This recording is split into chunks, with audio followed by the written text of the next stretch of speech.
নিয়মিত বিল পরিশোধের পরও মিলছে না পর্যাপ্ত পানি। 24 ঘন্টায় মাত্র 1 ঘন্টা পাওয়া গেলেও তাতেও প্রচণ্ড আয়রন ও দুর্গন্ধ।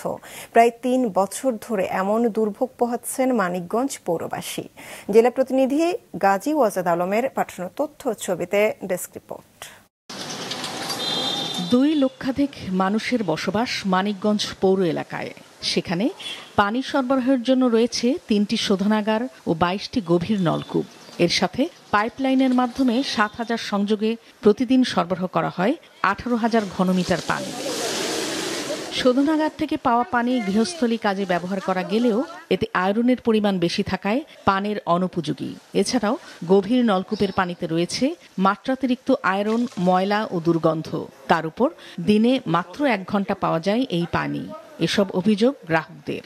ওই একবার গুলা পানি দেয়, আবার একটু পানি দেয় পরিষ্কার, আবার দেয় না কতদিন। জল একেবারে ঘোলা, নোংরা, খুব খারাপ জল। ওই জল দিয়ে আমরা খাইতে পারি না, রান্না করতে পারি না।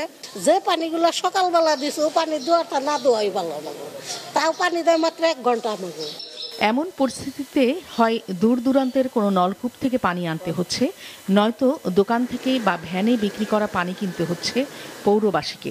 অথচ প্রতি মাসে পানির জন্য 350 থেকে 650 টাকা বিল দিচ্ছেন তারা। রাষ্ট্রিক লেভেলে আমরা কোনো রাতারাতি যে আমরা সমস্যার সমাধান করব সেটা আমাদের ক্ষমতার বাইরে। সেই জন্য আমরা অল্প অল্প করে প্রজেক্ট নিচ্ছি, যেগুলো আমরা এই রেভিনিউ কালেকশনে হচ্ছে সেগুলোর মাধ্যমে ছোট ছোট প্রজেক্ট নিচ্ছি। তো আমরা এগুলো চেষ্টা করছি। এছাড়া দিনে একেবারেই পানি পাচ্ছেন না জেলা পৌরসভার দাসরা, হিজুলি, শেওতা, বান্দুটিয়া, বেউথা, নয়াকান্দি, বকজুরি, মালঞ্চ সহ বিভিন্ন এলাকার মানুষ। মাছরাঙা নিউজ ডেস্ক।